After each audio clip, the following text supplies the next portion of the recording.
Bonjour à toutes, bonjour à tous et bienvenue dans l'école du futur. Au programme aujourd'hui, à quel âge se créent les stéréotypes de genre? Réponse dans Génération Talent avec 2 lycéens irlandais sacrés meilleurs jeunes scientifiques de l'Union européenne. Aujourd'hui, c'est Gaël Musquet qui a une idée derrière la tech. Et Gaël, on va littéralement remonter le temps avec toi. Tout à fait, on va rebrousser l'histoire qu'en 1684, 388 ans avant cette année, comprendre toutes les avancées technologiques qui ont permis le lancement du James Webb Space Telescope le 25 décembre dernier.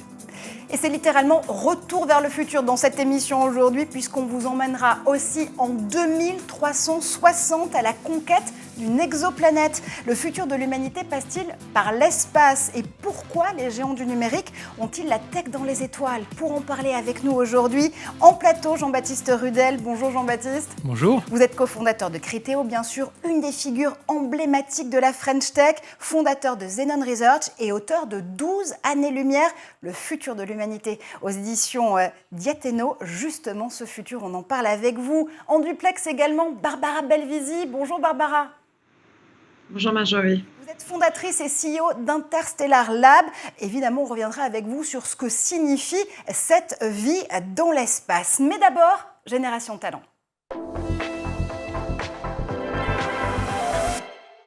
Et c'est une enquête qui a permis de mettre un âge sur la construction des stéréotypes. Selon les recherches de Cormac Harris et Alan O'Sullivan, les biais de genre apparaissent chez les enfants dès 5-7 ans. Édouard Denuot revient sur les travaux de ces sociologues en herbe. Cormac Harris et Alan O'Sullivan sont 2 adolescents de Cork en Irlande. En 2020, à l'âge de 16 ans, ils remportent le prix du meilleur projet scientifique au BT Young Scientist and Technology Exhibition, mais également la somme de 7 500 € qui va avec. Ce concours scientifique est destiné à tous les élèves des écoles européennes. Créé par Tom Burke et Tony Scott, il a lieu chaque année au Royal Dublin Society depuis 1965.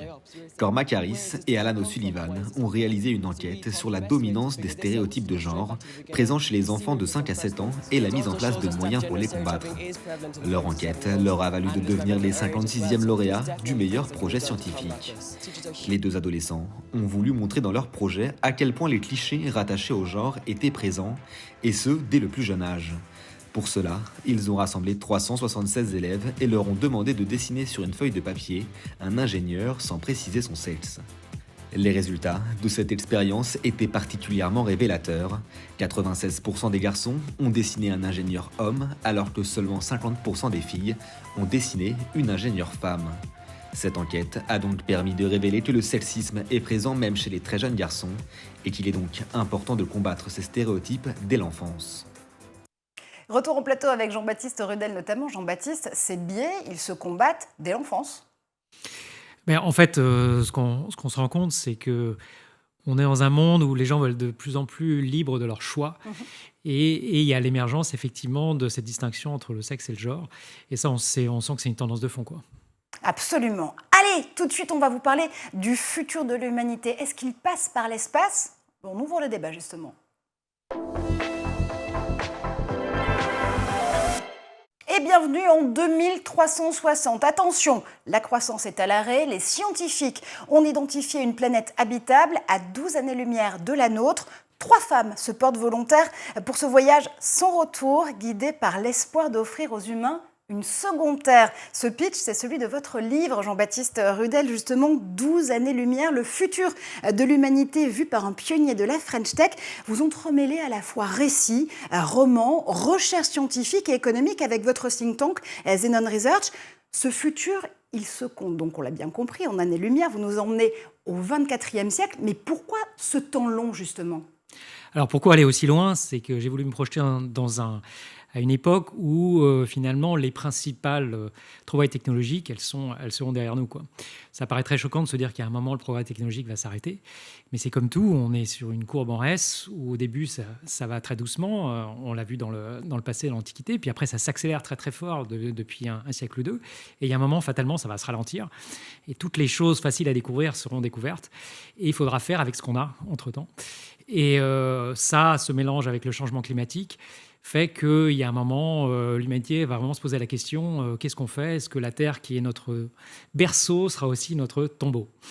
Alors Barbara Belvisi, avec vous, on reste en tout cas au XXIe siècle pour l'instant, puisque vous travaillez avec Interstellar Lab sur des habitats biorégénératifs. Vous allez notamment participer au programme Artemis, le programme de vol spatial habité par la NASA, dont l'objectif c'est d'amener justement un équipage sur le sol lunaire d'ici 2025. Est-ce que ce futur-là, il est plus tangible ? Il est extrêmement proche, un petit peu décalé. Je pense que 2025, la construction des lanceurs prend un tout petit peu plus de temps que prévu, mais en tout cas avant 2030, c'est certain. Et c'est un futur, c'est une vraie actualité. Hein. C'est vrai que ça va venir de plus en plus notre quotidien en tant qu'humain sur Terre aujourd'hui. C'est de voir les fusées partir dans l'espace, d'amener des gens d'abord en orbite basse et d'ici moins de 5 ans, je pense, d'arriver déjà sur la Lune. Alors, en ligne de mire, justement, dans votre ouvrage, Jean-Baptiste, il y a les exoplanètes. Les exoplanètes, ce sont justement ces planètes hors du système solaire qui pourraient héberger une vie extraterrestre ou peut-être même une vie humaine un petit peu plus tard. En 2020, écoutez bien, une étude de la NASA estimait le nombre des exoplanètes à 300 millions dans la galaxie. Depuis mi-janvier, on compte près de 4900 exoplanètes confirmé, et c'est un chiffre qui va changer même au cours de cette émission, puisque au moment où on se parle, on découvre près de 750 exoplanètes par an. Celle que vous imaginez justement dans cet ouvrage, elle s'appelle Kanuta. Pourquoi est-ce qu'elle recueille toutes les qualités pour héberger le futur de l'humanité ? Alors, ce qui fait l'excitation des exoplanètes, c'est en contrepoint qu'on a découvert, ça a été une grosse déception, que les planètes du système solaire, elles sont très hostiles aux humains. Et donc, c'est un peu décevant. Ni Vénus, ni Mars, les deux plus proches, ne sont habitables. Et on est très loin qu'on puisse y habiter. Et donc, il y a eu cette excitation pour les exoplanètes. En plus, depuis 20 ans, on est capable de les détecter, ce qui est aussi très nouveau. Après, la question de savoir, c'est est-ce qu'elles sont habitables ? On n'a pas encore la techno pour le faire, mais on commence à avoir, notamment avec le nouveau télescope, la capacité d'analyser l'atmosphère de ces planètes, qui va nous donner quand même des informations sur leur habitabilité. Pour vous, Barbara, la question est différente puisque cette vie, bien, vous la concevez justement dans le système solaire actuel. Après avoir envisagé Mars, c'est désormais la Lune que vous visez. Oui, tout à fait. On a d'abord approché la problématique en se disant qu'est-ce que ça veut dire pour l'être humain de s'installer sur une autre planète. Donc dans le système solaire, on a pris celle qui est la plus habitable, alors même si elle ne l'est pas du tout, et je rejoins complètement Jean-Baptiste là-dessus aujourd'hui pour l'homme. Mais donc on est parti en fait de cette idée, ça veut dire quoi devenir une espèce multiplanétaire et s'installer sur Mars, pour développer ces structures à environnement contrôlé dans lesquelles on va protéger la vie. Et donc l'étape et le chemin pour accompagner l'homme vers cette exploration spatiale, pour nous va passer par d'abord la Terre, bien entendu, ensuite l'orbite basse, ensuite la Lune, et puis dans un univers pas si lointain que ça, Mars. Et les exoplanètes, malheureusement, je pense que je ne serai plus de ce monde pour accompagner, mais notre volonté, c'est en tout cas de créer ces premières pierres qui vont nous permettre d'amener l'homme et d'amener la vie sur d'autres planètes. Et c'est important justement, Jean-Baptiste, de construire en effet ces premières pierres comme Barbara l'avance ici. Aujourd'hui, comment est-ce qu'on imagine justement ce futur-là ? Comment est-ce qu'on imagine ces bases ? En fait, c'est tout ce qu'on apprend aujourd'hui dans l'espace, avec la station internationale, et puis bientôt, on espère, le retour sur la Lune, c'est quand même que l'espace est très hostile pour les humains, quoi. Et qu'il faut énormément de technologie pour que des humains puissent laborieusement passer du temps dans l'espace ou dans les planètes proches de la Terre. Et qu'est-ce que ça veut dire, beaucoup de technologie ? Ça veut dire que ça coûte très, très cher. Et derrière se pose en contrepoint le problème du modèle économique. C'est que, OK, on peut envoyer quelques astronautes, planter des drapeaux, c'est sympa, ça fait plaisir à tout le monde. Mais l'idée d'aller coloniser de manière pérenne avec des gens qui seront capables de payer pour leur place dans la fusée, c'est aujourd'hui, on a du mal à imaginer le modèle économique, quoi. Le soft power, ça a un coût, si je vous entends bien. Mais absolument. Ouais. Moi, je vis dans un monde où c'est bien beau d'avoir la technologie, mais s'il n'y a pas de modèle économique, en fait, c'est pas pérenne et ça s'effondre. Alors justement, exploration spatiale contre conquête spatiale. Il y a deux écoles qui s'affrontent sur le sujet, pour le dire très clairement. Mais excusez-moi, je croyais qu'il n'y avait pas de planète B. Quelqu'un m'a dit comme ça qu'il n'y avait pas de planète B. En fait, l'idée qu'il n'y ait pas de planète B, c'est que la planète A, qui est la Terre, il faut vraiment bien la protéger. Parce que c'est illusoire de se dire on peut foutre en l'air la Terre parce que de toute façon il y a un plan B. Ça, je pense que tout le monde a compris que c'était une très très mauvaise idée. Et de toute façon, si des humains se projettent dans l'espace, ça sera un tout petit nombre et ça pourra absolument pas être une solution de secours pour les gens sur Terre, quoi. Donc il faut absolument s'occuper de la Terre et les enjeux écologiques, ça doit pas être un prétexte, de les mettre sous le tapis.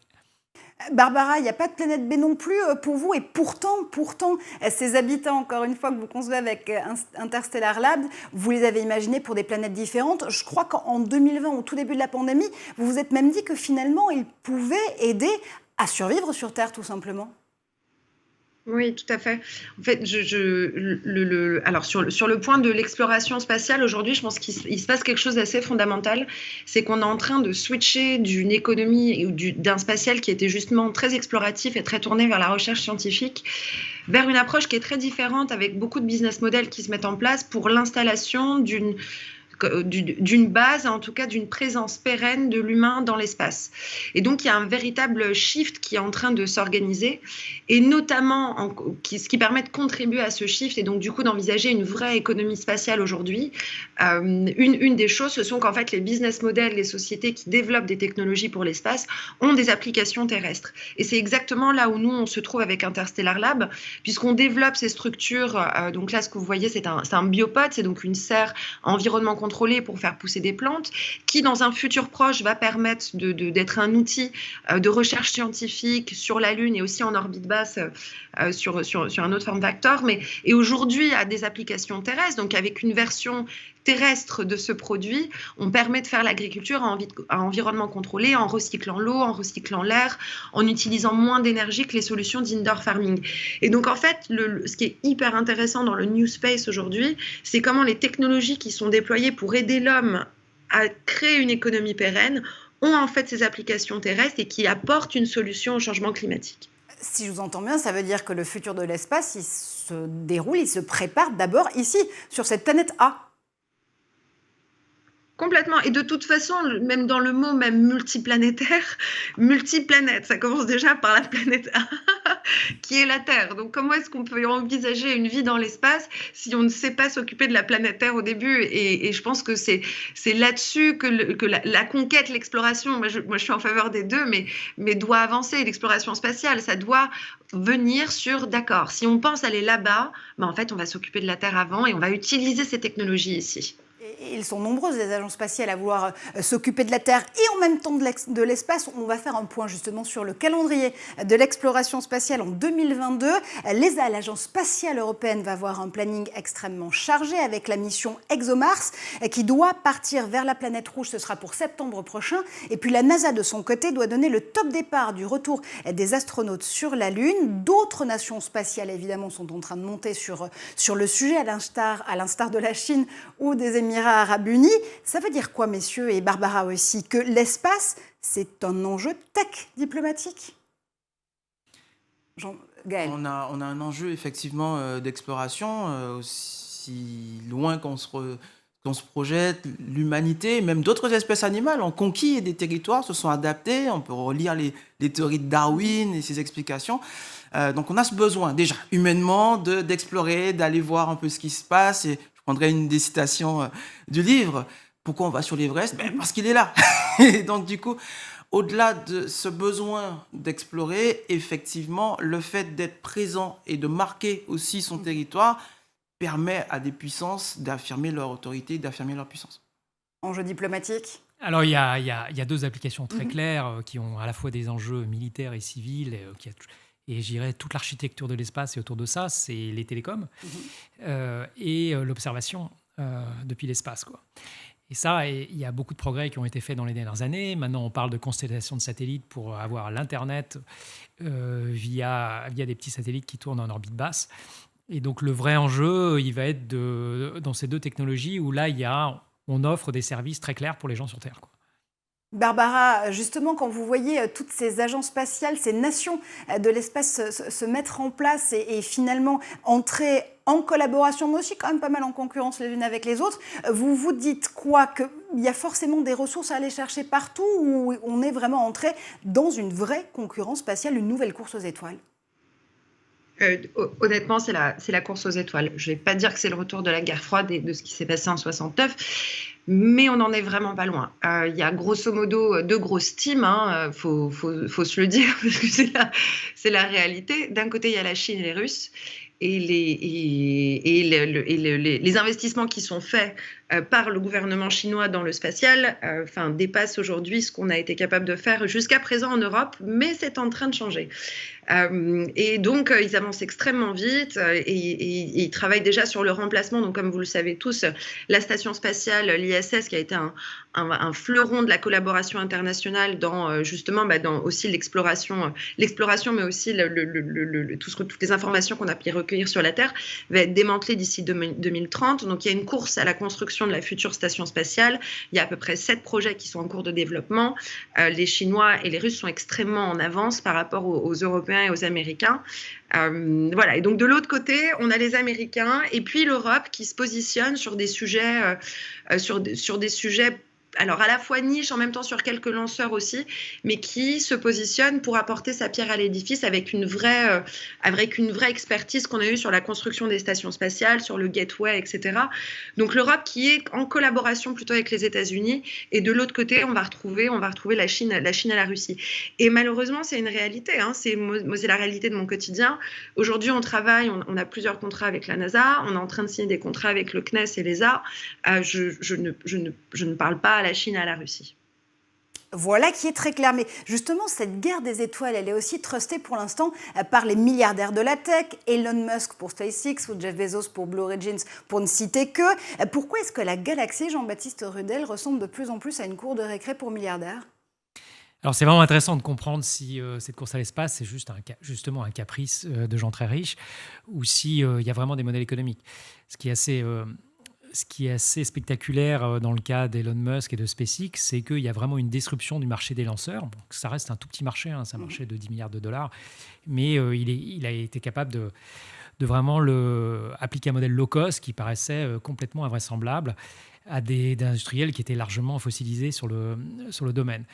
Après, ces incantations sur la planète Mars, aujourd'hui, on sent que c'est essentiellement aspirationnel et que ça sert à ramener des talents, ramener de l'argent. Après, la réalité d'amener, comme il espère, 1 million de personnes sur Mars, on est plutôt dans le domaine encore de la fantaisie. Mais il faut reconnaître, justement, et faire la part des choses avec la très belle réalisation d'entrepreneurs sur le marché des lanceurs. Barbara, est-ce que cet imaginaire, encore une fois spatial, trusté par les milliardaires de la tech, c'est quelque chose qui peut aussi vous aider à mieux apporter les projets comme ceux d'Interstellar ?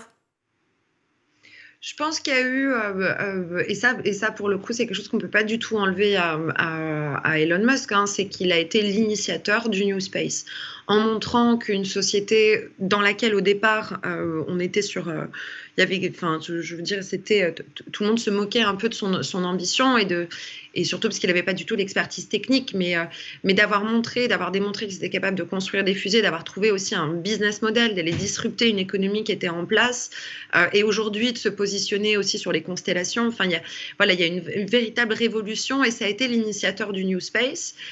Derrière suivi, alors peut-être là on rentre dans la guéguerre des milliardaires par Jeff Bezos.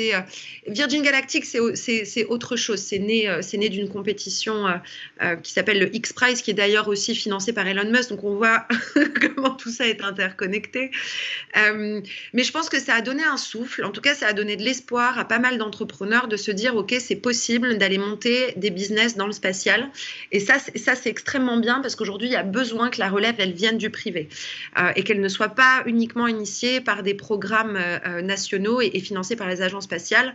Le vrai sujet, et comme le disait très bien Jean-Baptiste, c'est le business model. C'est bien beau d'avoir la technologie et de développer des systèmes pour aller dans l'espace, mais si on n'a pas trouvé un modèle avec une rentabilité, la pérennité de ces sociétés-là est de très courte durée et uniquement par les subventions. Donc voilà, donc ça a initié des choses. Maintenant, aux entrepreneurs de trouver les business models. Et moi, je pense qu'il passe avant tout par des applications terrestres, parce qu'aujourd'hui, on a des clients sur Terre, mais assez peu dans l'espace pour acheter les technologies. Et Jean-Baptiste Rudel, plus soin évidemment cette réponse. D'autres visions pour le New Space et pour le futur de l'humanité. On continue à en parler dans un instant, mais d'abord on fait un tour du côté de la planète tech évidemment. Des images, des vidéos, encore une fois aujourd'hui rassemblées par Cheryl Jessica Isengay.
Hi, Ibo. Ibo, Suara. Suara. Good boy. You're a good boy. Look at you sitting up. Perfect.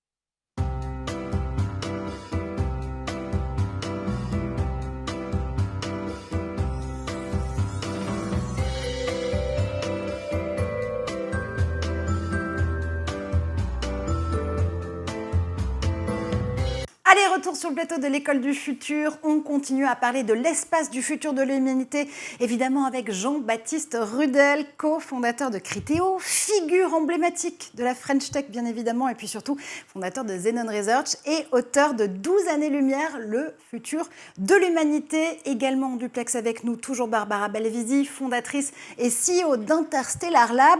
Avant de reprendre notre discussion, Gaël Musquet a une idée derrière la tech.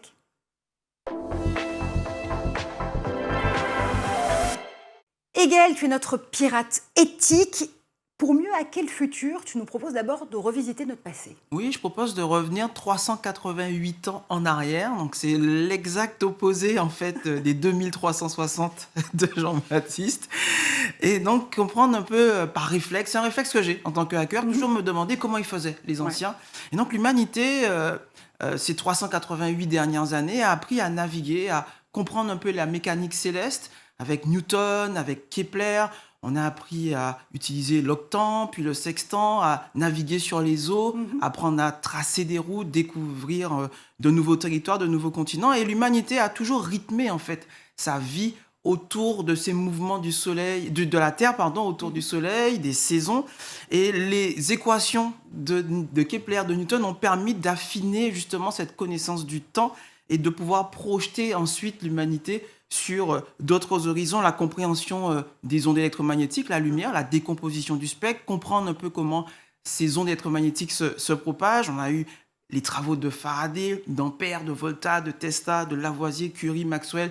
Tous ces hommes et toutes ces femmes ont expérimenté dans leur coin un peu ces ondes avec les moyens dont ils disposaient et ont permis en fait de comprendre un peu comment l'énergie pouvait être produite, comment l'électricité en fait pouvait être transférée, comment elle pouvait être stockée, comment elle a pu aussi nous aider à nous déplacer, à nous nourrir, à nous chauffer.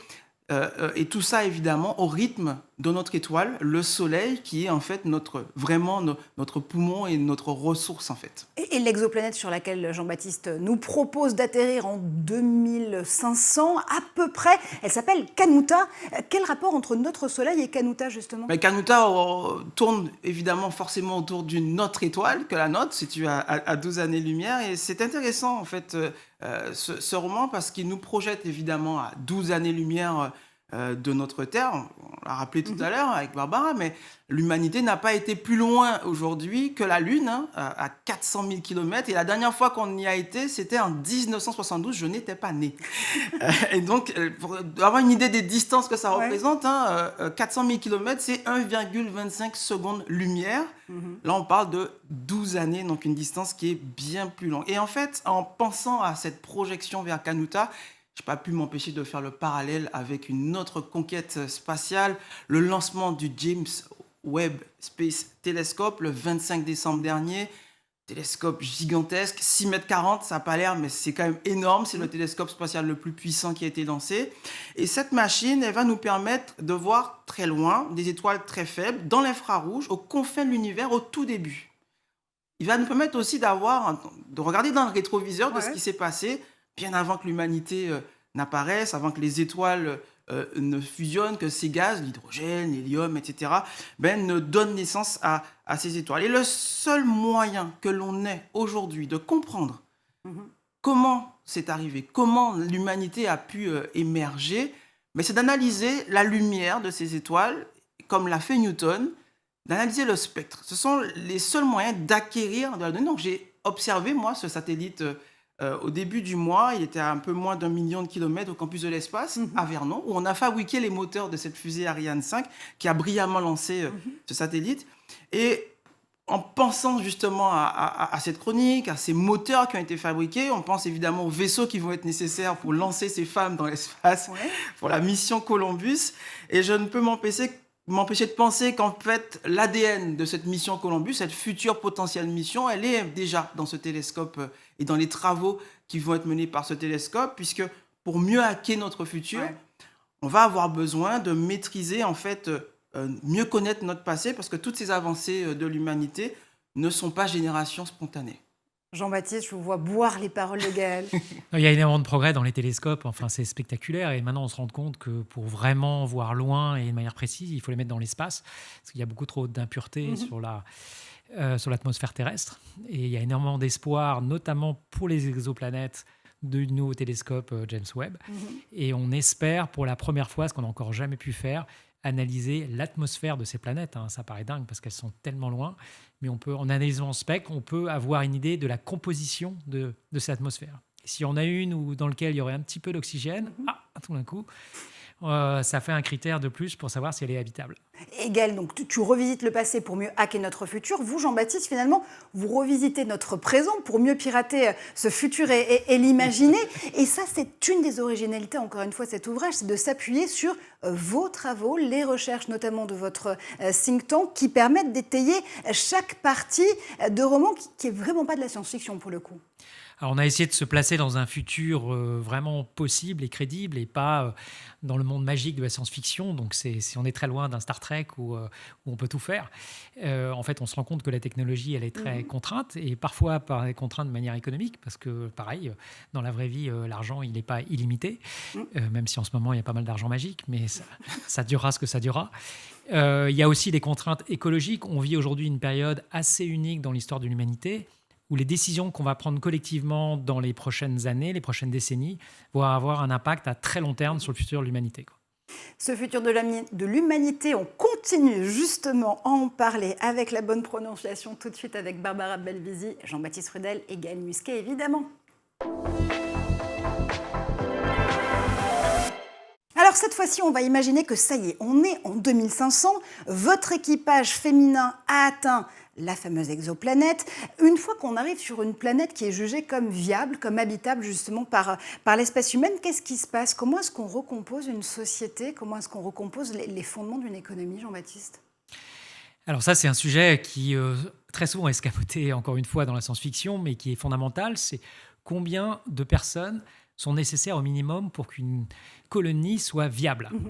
Et en fait, la réponse, elle dépend énormément du niveau technologique qu'on veut avoir. Aujourd'hui, on ne se rend pas compte, mais pour avoir la technologie dont on bénéficie, il y a une infrastructure incroyable, une chaîne logistique dans le monde entier.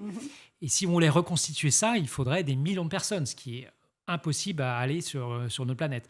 Donc comment est-ce qu'on garde cette tension de dire on aimerait avoir une technologie la plus avancée possible, mais avec un très petit groupe d'humains où la spécialisation est finalement très limitée, comment faire ? Barbara, justement, c'est une des questions qui a été fondamentale pour le développement des travaux d'Interstellar Labs, comprendre comment, avec ces biopodes, ces habitats biorégénératifs, on pouvait là aussi avoir une société, une économie, des colonies humaines viables sur d'autres planètes. C'est fondamental et c'est une question, la construction des économies et des sociétés derrière pour les nouvelles colonies, c'est un vrai sujet et je pense qu'il n'est pas encore bien traité parce qu'il n'est pas évident. C'est pas évident de se dire on arrive dans un terrain complètement vierge et comment est-ce qu'on reconstruit une société, une économie derrière. Nous, cette réflexion-là, elle est rentrée au début dans le design en fait où on s'est imaginé d'accord, on va d'abord envoyer un petit groupe de personnes, donc 4 personnes. Comment est-ce qu'on fait pour créer ces dômes, ces structures dans lesquelles ils vont pouvoir vivre et en même temps se nourrir. Et ensuite, on a fait un design très modulaire qui va permettre en fait derrière de déployer ces dômes sous différents formats d'un point de vue architectural. Donc, on a fait beaucoup de ce qu'on appelle l'architecture paramétrique avec des développements d'algorithmes qui vont permettre de déployer des plus grandes villes. Aujourd'hui, on a réussi à monter jusqu'à peu près 300 personnes en utilisant notre design modulaire de différents dômes. Mais c'est une solution, là on est sur une solution d'architecture pour créer une infrastructure pour accueillir les hommes, mais ça ne répond pas à la question de la société et de l'organisation gouvernementale aussi, de savoir les gens que l'on veut faire venir. Est-ce que ce sont des ingénieurs ou est-ce que ce sont plutôt des techniciens un peu touche-à-tout qui vont être capables de mettre les mains dans le cambouis quand il y a un système qui se casse? Et en même temps, il faut aussi des leaders qui vont pouvoir guider les populations qui vont être sur place. Donc, il y a une matrice très intéressante et plusieurs études qui ont été faites par la NASA, par l'ESA. Alors, ils ne sont pas du tout d'accord sur la typologie des personnes à choisir et à envoyer dans l'espace. L'ESA étant un petit peu plus orientée sur des profils plus scientifiques et plus ingénieurs. La NASA ayant une approche un petit peu plus technicien et pragmatique. Donc voilà, je pense que pour moi, c'est quelque part entre les deux qu'il faut aller. Gaël, d'ailleurs, si tu es prêt à rejoindre Interstellar Lab, je pense qu'ils vont avoir besoin de toi incessamment sous peu. Forcément des petites choses à hacker. En tant que radioamateur, je serais ravi de m'occuper des transmissions. Jean-Baptiste, ça c'est important aussi. C'est une des choses qui sont justement paramétrées dans cet ouvrage. C'est le choix des astronautes femmes qui se lancent dans cette mission totalement folle pour le futur de l'humanité. Comment est-ce que justement, c'est ce que Barbara envisageait avec nous, on mesure les talents à pouvoir amener dans l'espace? On a besoin de quoi concrètement pour refonder une société une fois qu'on est arrivé sur ces exoplanètes? Alors, il faut avant tout des gens qui aient, sans jeu de mots, les pieds sur terre, parce que on se rend compte que le facteur psychologique est extrêmement important. Et d'ailleurs, quand on envoie des humains dans l'espace, on prend grand soin là-dessus, parce que si quelqu'un pète les plombs à distance, on ne peut pas faire grand-chose. Le principe de toutes ces missions proches d'être des gens très loin, c'est qu'il y a une totale autonomie. Donc ça veut dire qu'on ne peut absolument pas compter sur un secours éventuel qui viendrait de la Terre. Et donc il faut que ça soit une micro-société qui soit complètement autonome. Et quelle culture va se développer là-dedans ? Il y a des rapports humains qui vont apparaître, qui sont un peu immuables. Et là-dessus se pose vraiment encore une question de dire est-ce qu'on peut maintenir un niveau technologique avancé dans une micro-société, quoi. Et dans cet ouvrage, on parle d'amour, on parle de vie, on parle de deuil aussi. Et c'est important d'anticiper justement ces futures générations qui vont se succéder tout au cours de cette mission. D'abord parce qu'encore une fois, vous imaginez que cette mission part en 2360. On arrive sur Kanuta en 2500. Il y a beaucoup de choses qui se passent pendant ce grand centenaire. J'ai voulu éviter les facilités scénaristiques qu'on voit où les gens sont immortels ou alors on les met dans des caissons cryogéniques et puis vous comme ça ils dorment pendant...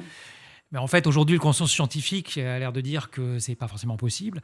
Donc, je me suis dit, je vais essayer de me mettre dans les contraintes maximum où on évite de tricher Et donc, évidemment, qu'on n'a pas la vie éternelle, ça veut dire qu'il va falloir, sur des temps longs, prévoir plusieurs générations. Et comment on passe le flambeau d'une génération à l'autre, comment on maintient une culture de pionnier, ça, c'est très compliqué. Barbara, c'est aussi une hypothèse que vous avez envisagée en imaginant, encore une fois, cette vie en micro-société dans les biopods? Oui, complètement. Je pense que la passation d'une génération à l'autre, c'est un vrai est fondamental si on veut pouvoir continuer et aller loin dans l'exploration d'avancer vers d'autres planètes et devenir cette espèce un peu interstellaire ou multiplanétaire. Je pense que je pensais, on parlait des exoplanètes et donc de cette vision que l'homme et en tout cas, alors Jean-Baptiste, j'ai pas encore lu ton livre, j'ai hâte de lire, mais de partir sur d'autres planètes, d'aller s'installer sur des planètes qui sont beaucoup plus habitables que le sont Vénus et Mars. Je trouverais, alors je lance un peu un appel comme ça pour les entrepreneurs, mais je pense qu'on arrive à un moment où il serait très intéressant de commencer à initier la réflexion sur un véhicule qui nous permettrait d'atteindre ces exoplanètes. Alors, il y a plein de développements technologiques à faire encore, mais je pense que c'est important d'aller encore plus loin que Mars et la Lune, et en tout cas de commencer à faire émerger ces idées-là pour permettre aux générations futures de travailler dessus, parce que je pense que si on n'arrive pas à transmettre, au final, il va se passer un petit peu la même chose qui s'est passé sur la Lune. Ça fait un petit moment qu'on n'y est pas retourné, et je trouverais ça dommage que tout ce qui est initié aujourd'hui, en fait, dans 50 ans disparaisse parce qu'on n'a pas su convaincre la nouvelle génération de continuer l'aventure. Comment est-ce que justement on essaie d'enthousiasmer cet écosystème du New Space, notamment Jean-Baptiste, pour pouvoir là aussi faire monter les talents, cet appel aux talents dont Barbara parlait il y a encore une seconde? Il faut trouver le bon équilibre entre du rêve aspirationnel, parce que c'est quand même ça au final qui drive l'humanité. Qu'on disait tout à l'heure, pourquoi aller sur l'Everest? Parce qu'il est là. Parfois, il faut faire des trucs un peu dingues. Mais derrière, pour avoir une pérennité, il faut quand même qu'il y ait une vraie création de valeur et que les gens comprennent pourquoi on fait ça et quelles sont les retombées tangibles, quoi. Voilà, c'est l'équilibre entre les deux. Gaëlle, toi, tu travailles notamment avec des enfants, tu le disais, sur la base de Vernon, où tu explores aussi l'espace avec eux. Quand tu leur parles de cet espace, de ce New Space, de cette exploration, évidemment, ils ont des étoiles dans les yeux, sans mauvais jeu de mots. Complètement, là, j'en ai 7 cet après-midi à récupérer. Et c'est vrai que ces enfants sont une infinie source d'inspiration. Alors, on peut penser qu'un stage de 3e, c'est une contrainte pour nous, entrepreneurs et entreprises.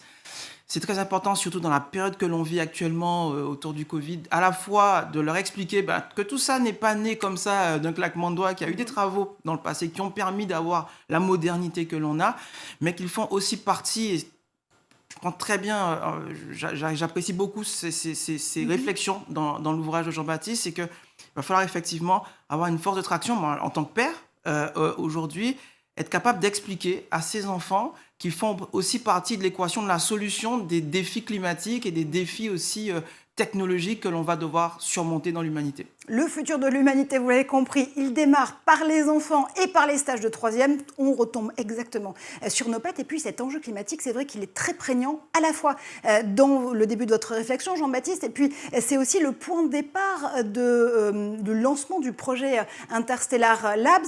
Tout passe par le climat aujourd'hui, Barbara? Oui, complètement. Je rejoins un petit peu ce qu'on expliquait dans le début du talk, mais l'aspiration à aller s'installer sur d'autres planètes n'a de sens que si on arrive à protéger la Terre.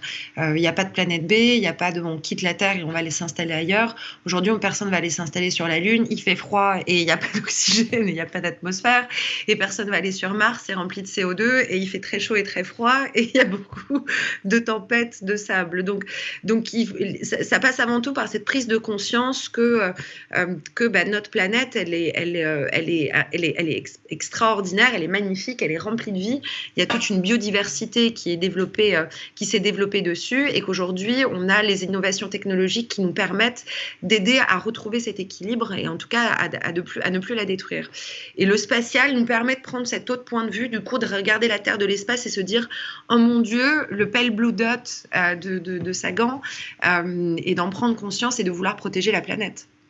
Et ça ouvre la voie, on l'imagine bien, à des solutions très pragmatiques en matière de gestion, par exemple, des déchets, de vie à zéro impact, Jean-Baptiste, zéro impact environnemental, d'agriculture aussi plus respectueuse des ressources. Alors, c'est très important de maintenir une croissance, parce que tout le monde a envie de la maintenir, la croissance économique, mais dans les limites planétaires.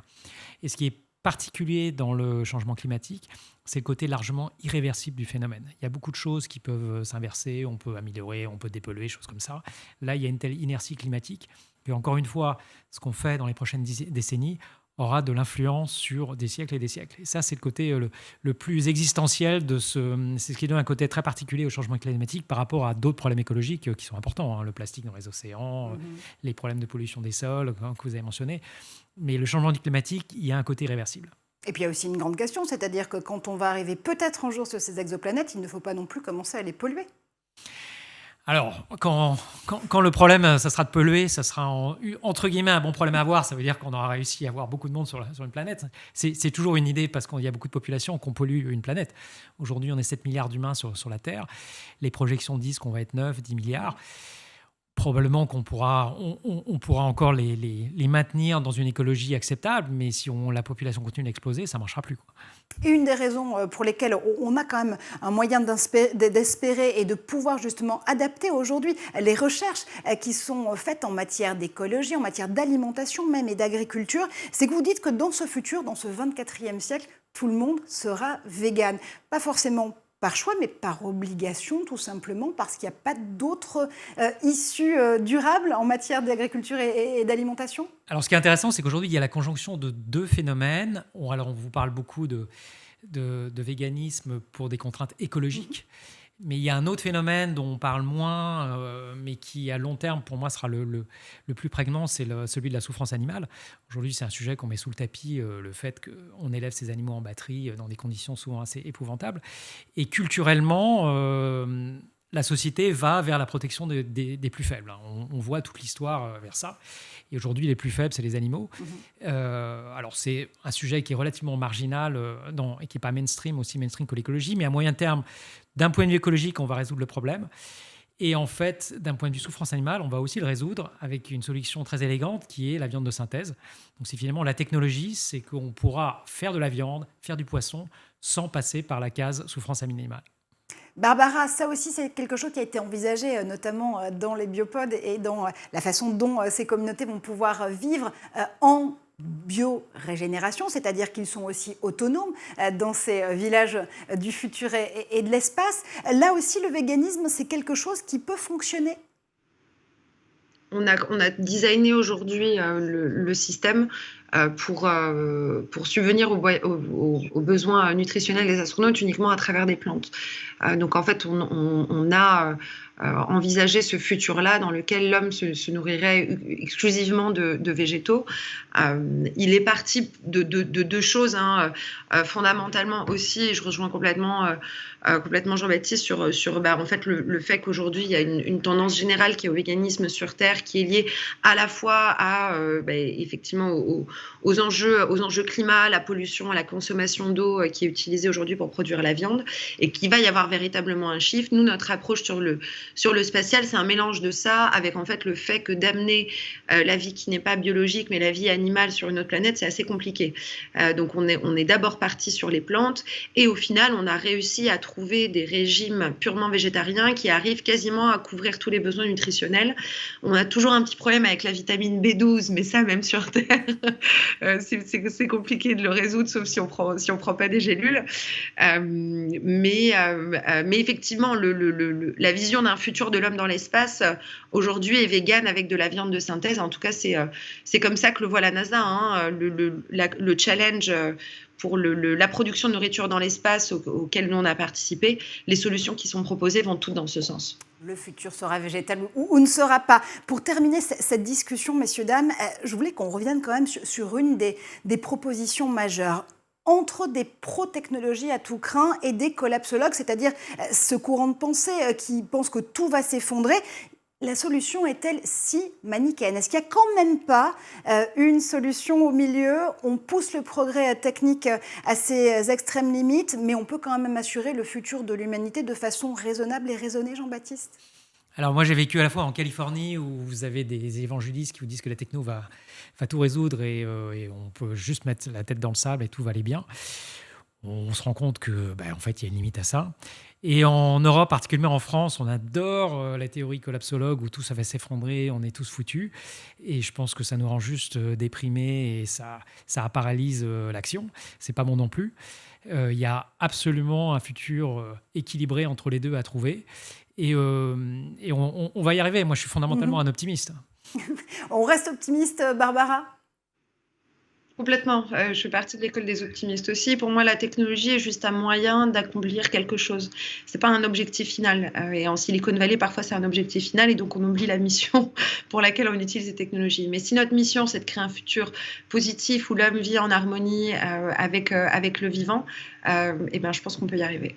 Gaël, l'optimisme aussi est de mise pour créer ce futur de l'humanité? Oui, bien sûr. En plus, on a, au niveau des Nations Unies, travaillé sur ces questions de la survie, de l'adaptabilité de l'espèce humaine au changement climatique, aux catastrophes naturelles.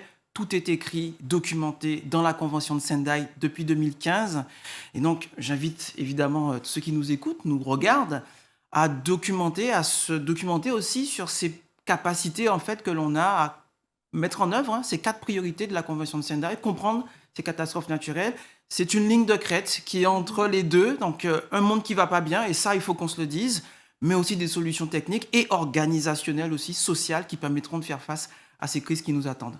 Où va le futur de l'humanité? Réponse dans 12 années-lumière. Vous avez le temps. Merci infiniment Jean-Baptiste Rudel d'avoir fait un tour par le plateau de l'École du Futur. Merci Gaël, évidemment, comme à chaque fois. Merci infiniment Barbara Belvisi pour avoir été avec nous en duplex. C'est la fin de cette émission. Merci à vous de nous avoir suivis. On se retrouve sur tous les réseaux sociaux avec le hashtag l'École du Futur et le handle @SchoolTV. On se retrouve dès demain ici en studio. Restez connectés.